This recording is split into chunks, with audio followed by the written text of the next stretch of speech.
Hello dancers, and today we're talking about the dance memory, and I will give you some tips and advices how to learn choreography faster. And trust me, I know what is it frustrating experience during learning choreographies or dance combos, because I remember that time when I was a dancer, younger dancer, and I think I want to cry during the class, and then I felt the most stupid students in the room. I know how it is.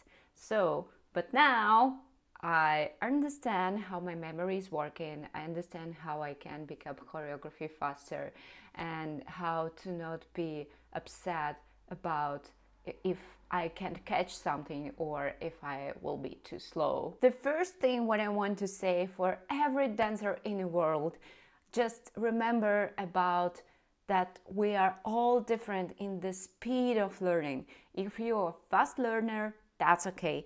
If you are a slow learner, it's also okay. So just understand your nature and just accepting that and adapt your education program or your teaching program for yourself. As a teacher, I'm trying to be super gentle on the classes because I'm accepting the fact that some of the students need more time to learn. And of course, I will be super happy if all students move at the same time and we learning choreography and making the big projects and everyone so fast, because our memory can drill as well.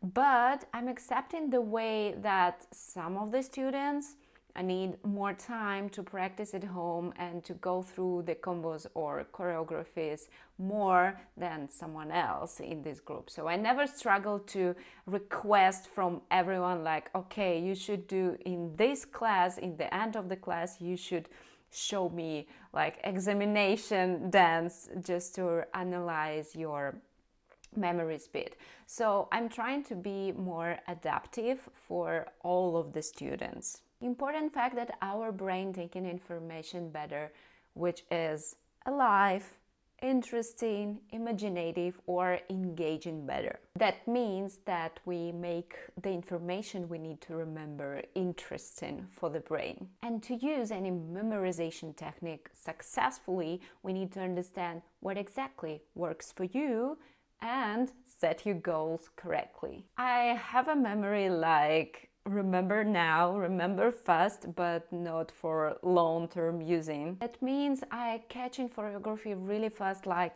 okay, I'm done, but 1 week or 2 weeks later, I can remember just 20 or 30% of this choreography. For example, I'm really bad at names, because I think the focus is changing from the remember the names to the person's mood, person's speech, person speaking style, or person's look, how he looks like, he or she.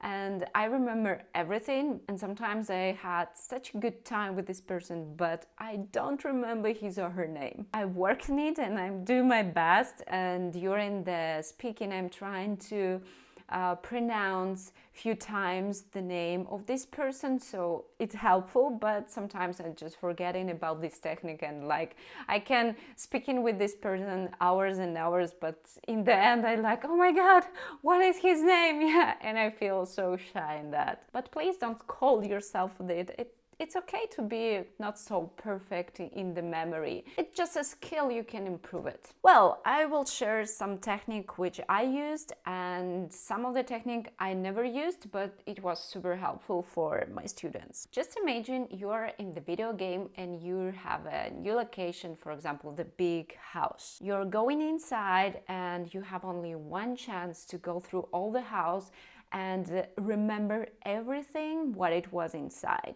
like bed in the bedroom, logical, or interesting design lamp in the kitchen, or any details and the places where they are in which room. And after this house review track, you try to recover in your memory and remember what did you saw, where, in which places you saw it, in which rooms, or maybe you remember something cool you saw, but you not remember where exactly that was, or maybe you remember everything like a big design project. For example, you remember everything in the Nordic style or in antique style. Let's call this technique overview, and let's apply this technique on the choreography. Open any new choreography video on YouTube which you have never saw and watch once, and then try to recover in your mind, or maybe dance with your body the movements you have just saw, and yeah, let's see how it's going. What exactly you remember?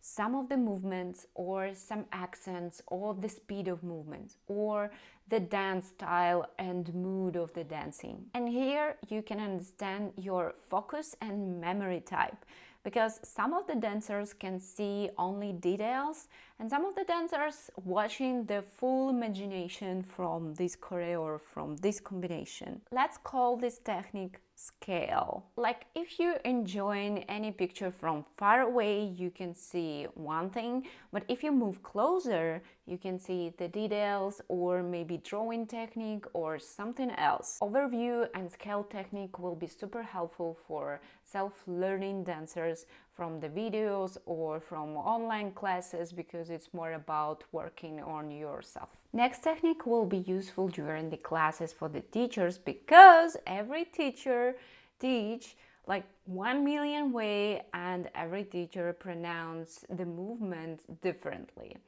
For example, this movement I can pronounce like 1, 2, or and 1 and 2, or circle, line, or around and top, or in front of the says shoulder, or to the left and right shoulder.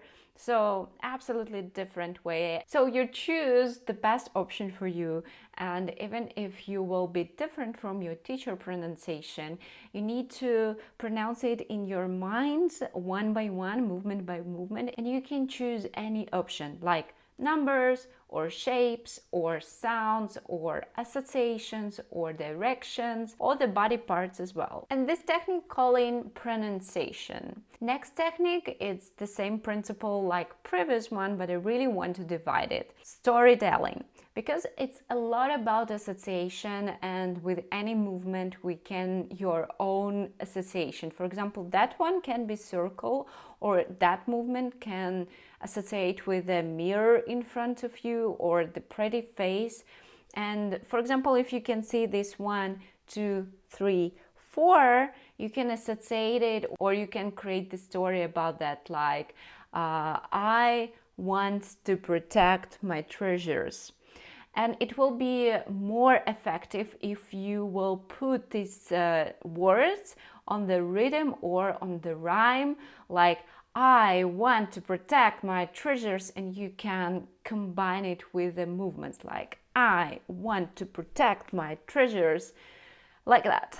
And it's so much interesting to creating the stories about these movements, but be careful with that, because during the classes some of the students are too much focusing on the creating the stories instead of good practice and repeating the movements. Next one, small sections repeating. Sometimes I can remember the movements like that or like that, but I can't remember what was the first one and what was the last one, so I can't remember the order. That's why I really recommend this technique, because you drill in the connection and the transition between one movement and another one. For example, you're stuck between this and like, oh my god, what it was next one, and you remember this and try to drill it like 2 and 3. 2 and 3, and then if you remember this connection, you can add one more connection, 1 and 2 and 3. Next technique is really similar with this one, is the additional method or the chain method. Like you're going in the supermarket, you never put everything on your basket. You go, I don't know what about your supermarket, but my supermarket starts from the vegetables and fruits. So I put my vegetables in my basket, then bread, then dairy products, so one by one. The same situation with the combos. Like I start from the first movement and I never rush. I really want to be sure that everyone remember the first movement. Then I can add that one, then I can add this, this and this. So I'm trying to like growing the combination from first movement to another one, like a big growing tree. Like it's creating the chain ring by ring, you creating the long chain, and it will be super comfortable for the students one by one, no messy, no rush, and I think it will be super productive. Before last advice, I really want to ask you, like this video and write me something nice in the comments and recommend this video to your friends. If you have a friend who learning choreography slow, please send them video and I will be super happy about that. And if you want more video like that, please write the comments below, and let's move to last advice, which is finding the connections. And it's not about supermarket way, it's a little bit different. For example, I have 1, 2, 3, 4, and then 1, 2, 3, 4. What's the idea of this combination? Okay, the first one starts from the right side to the left and top, and the first part is similar with that one, but it starts from the left to the right. And for example, this is this 5, 6, then 7. Start on S, and then my arms go straight, so S, straight, 7. So that kind of connections. Or maybe on 5, you step your foot on the floor, so 5F, foot.